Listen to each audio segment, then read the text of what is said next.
absolutely. Yeah, So, and oh, no, continue. yeah, I was just gonna say that yeah, and it's just unfortunate with the Gramps and Fuzzy thing because. I mean, Gramps was prepared for that and he probably got a little choked up, but I actually kind of understand. I mean, if Fuzzy disconnected, maybe I'd throw a bigger fit, but it was Gramps that disconnected. I want people to understand that. Like, it happens, and a regame's a regame. It would have happened anywhere. I just wanted people to understand that. Well, good to know that Team XO's got a cool guy in charge. But getting into this game, taking that last game, unfortunately, away from Gramps, we have the Yellow Zerg, Fuzzy. And, On the bottom right, we have the blue Terran representing XO, hopefully being able to take one off of Fuzzy and stop his run. It's Physics. I don't know, I was kind of expecting you guys to throw Seether out there with the amount of love he's been trying to promote himself in chat. But, I don't actually think, with the games I've cast of you guys, I've seen Physics yet in action, so I'm kind of excited to see what he can do. Yeah, Physics was one of those guys that we weren't able to get on the roster for the regular season, as well as Zergling. And one of the old admins said we couldn't use him, so we just didn't. And we tried to keep, cool about everything and just played the guys that were on the roster. Well, I am excited, sir, because if Zergling, one of the guys brought in, can do what he did to QXC, I would love to see what Physics could do against Fuzzy. And as stated earlier, I'm a huge Terran fanboy, so this is going to be a good match for me personally. Absolutely, I'm a huge Terran fanboy as well. I'm one of those guys who says Terran needs to get tougher. Those guys who are saying Zerg Zimba. But hey, there's a time and a place, right? Exactly, but as we do see, Fuzzy pokes into Physics base, kind of giving away that close by air positioning. And I'm not sure what tricks Physics has up his sleeve, but this is one of those few maps where Reapers are rarely viable because of this stupid pathway, and I'm saying stupid because I've been beaten by Reapers on this map as well, that leads right to your opponent's base. Yeah, and Physics, he mulled over the map for quite some time, so when he settled on Shakuris, there's definitely a possibility that he has a map-specific build for this. I would certainly hope so. I mean, granted, it's not fun to call them the losers by any means, but when you're the loser of a game, or sorry, your team's the loser, you get to pick the next map, you really have to pick something to your advantage, especially in team leagues like this. I mean, when you're doing a best of 3 on your own against a friend, that's whatever, who cares, but you've really got to strategize, because while you might have one strategy for this map particular, if you don't have something up your sleeve for the rest of them, and you win, you're still stuck to play on those maps.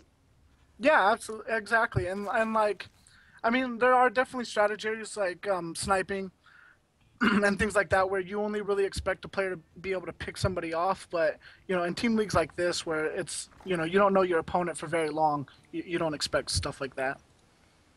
And hopefully, I'm hoping, Physics has been watching the games today, kind of maybe a little indicative. I mean, granted, Fuzzy hasn't played against Terrans, but he's got to know his playstyle by now, or at least have a feel for it. So he's got that little advantage going into this.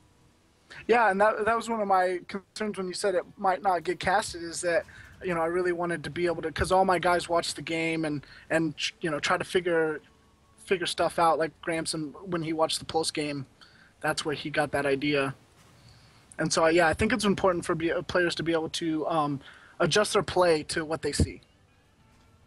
And Physics going for that reactor. I love Hellions. Hellions microed correctly can do so much damage. I mean, everyone's kind of got the idea of okay, ever since that Queen buff, Hellions are not quite as viable, but the reality is all you need is 1 or 2 extra Hellions, sometimes just to split them up even. But they're definitely still very strong for early opening against Zerg. Yeah, I'm curious as to why he decided to do it with before the expansion. Most of the time you see exactly what you're seeing now, but with 14cc, yeah. Exactly. So I'm not sure if it's going to help him hit a specific timing or exactly what he's planning. But Fuzzy seems to be getting prepared for Hellions. Of course, you kind of have to. It's definitely in the meta. I mean, you're going to see Hellions in a TVZ, but he's already got that Roach Horn pretty much finished up. Luckily, though, for Physics, he does have the Starport complete, going for the medevac first, so he might actually just see elevated Hellions, I'm thinking. But he does need a Banshee out on the field if he has any hopes to deal with those Roaches. I mean, sure, exactly. You can build a bunker, throw some Marines in it, but I mean, Roaches are Roaches, man. All bias aside, they're ridiculous units. And 7 Roaches coming out fairly quickly for Fuzzy. He's going to be able to pressure the front of Physics base, which is actually could be good for Physics if the Roaches start coming across the map, kind of like they are now, as the elevator play is happening. it's going to be an interesting dynamic to see. Yeah, the catch this though is of course if he sends all those Hellions away, he doesn't have much at home. Throwing down a Yeah. bunker. Yeah, Bunker and a Marauder going, and yeah, like you said, he's going to need those Hellions at home. I think he might keep them around, and that's exactly what he's going to do. He's getting that Bunker, he's getting a Marauder out, and he's just going to defend. Yeah, the bunker is severely delayed, but he does have the high ground advantage going into this. It's so close to completing, but I don't think it'll be finished in time. These roaches can get some free shots off. Yeah, but regardless, the damage for Fuzzy's already done. It's going to be a while before Physics is actually going to be able to push out of this, unless he micros this really well, because those roaches are just going to be able to sit there. Oh no, but he is just pushing out, and I don't think that's the right call, especially with the addition of that bunker. Yeah, he's definitely going to need at least another Marauder, but Fuzzy is going to, feign like he's going to back off, but... Oh no, taking the Marauders to 2 Hellions. I'm thinking maybe he meant to leave the Marauders at home. I would imagine, but it's too late now. He's going to go ahead and go for it. Yeah, he kind of has to commit, because as soon as this Overlord sees that dropship, that might just... Oh, it actually forces Fuzzy back, and this is perfect. But, oh no, this Overlord... Oh, he's going to run right over a Spore, though. Yeah, he might even lose this medevac before it drops anything. One Marauder gets out. That's just not going to be enough. And look at this in the natural of physics. Fuzzy. I hate Overlords, man. Yeah, this is going to put Physics really all in.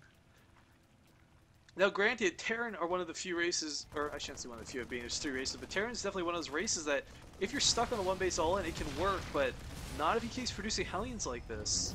He needs to be able to get out of his base. He's going to switch over to making tanks. He's making Banshees, but obviously the Spore Crawler was already in place. The Spire is about halfway done as well. And once that Spire comes out, and with the lack of Marines and no turrets up, if he doesn't scout that, that's going to end this game pretty quickly. What I would like to see out of physics right now is this Banshee, not used for harass purposes, just clean up these roaches so he can get his expansion up. Salvaging the bunker, I think he's going to make a push for it. Yeah, even if he cleans these roaches up, though, he's going to have to wait forever and a day to get this creep spread out of his natural. I'm actually curious on the timing of this. Would it be faster to flip the command center to the 3rd base than wait for the creep to clean up? That's a good question, especially with the 3rd base right there in the pocket. He might be able to pull that off, but then it comes down to whether or not he can actually defend from there and everything else. And I think physics does have that intuition that maybe there could be Mutalisks coming sometime soon. Yes, 9 in production. He has started putting Marines out, got a reactor going down on the starport, so Viking's not the best unit. But if he's got enough Marines, the Mutalisks will not be that big of an issue. Yeah, it depends on what he's doing. Like right now he's pushing out. Obviously that's going to make things very difficult to defend at home. And the creep spread's still getting cleaned up. He does have a tank and some Marines he left behind. I'm not sure if he meant to do that. Oh, and it's 50 workers to 31 right now. I mean, physics definitely is going to have to play catch up right now. Yeah, he's in an ugly position. It's not unwinnable, but with a good player like Fuzzy, he's in a lot of trouble. He's going to get a lot of units picked off here in the middle of the field, and that's really unfortunate. He needs every last unit he can. Double reactor barracks not producing Marines. He needs those units out now. Couple more and these Mutas are going to be able to dance around forever. Only 1 turret up, and it's pretty out of position from where the Mutalisk came in. He's got quite a few Marines, though. He's moving them up, but of course, the mobility of Mutalisks is ridiculous. Yeah, and Stim's only about a quarter of the way done, and plenty of Mutalisks out. 5 more on the way as well. Coming into the front. They're going to pick off that tank, and I think physics. Oh, struggling to put turrets down. Going to be in a bit of trouble here. Needs to lift up the command center. And these Mutalisks just, annoying harass units is the only way to describe them. Whether you're Terran or not, I mean, Mutalisks can be just so annoying. Gonna take out that Stim, and that's huge. He needs Stim to deal with any of this. Oh, and the tech lab's gonna burn. And meanwhile, back home, Fuzzy's just securing his 3rd, doing everything right. He's gonna make sure that he doesn't put himself in a position in which, you know, if he loses these Mutas, he's in a lot of trouble. But there's just not enough Marines to deal with this. All the tech labs are down. Oh, he still has 2 reactors, but like you said, he doesn't have Stim. Picked it off right there before the end. It's it's painful. Chasing these units off is only temporary. Zergling's actually picking off SCVs in the natural, and I think physics might just be down and out. Although it is still too early to call. He does have quite a few Marines, but I mean, just look at the worker count right now, 77 to 12. I mean, mules are great, but they can only do so much. Exactly. Yeah, at this point, physics for pride. I think it's a Terran thing. I don't know many Terrans who like to quit until Oh, it's dude, just I am that quietly guy I'll float to the corners of the map and just delay the game as long as I can. Terrence. I don't think it's pride. I think it's stubbornness. stubbornness. I can agree, but you have to. There's a lot to say to the fact that he has Marines, and Marines are pretty good. This is very true, and while okay, well, I was going to comment on this, but now we have 46 Zerglings and Bane speed on the way, and while these Mutalisks will not stand a chance against this many Marines, Banelings kind of Exactly. do. Yeah, it's gonna take some Marine King micro to be able to avoid those banelings, but so many mutas, and he's not even Nice gonna wait for choke at the banelings. ramp, though. This is the best engage you could hope for, but it's still just he's losing so many Marines to this. Exactly, and yeah, Fuzzy can afford to just keep sacking Zerglings. He's not losing any mutas, and all the Marines are gonna go down. Now it's just mutas left. Physics and a GG, and we're gonna go on to our last player.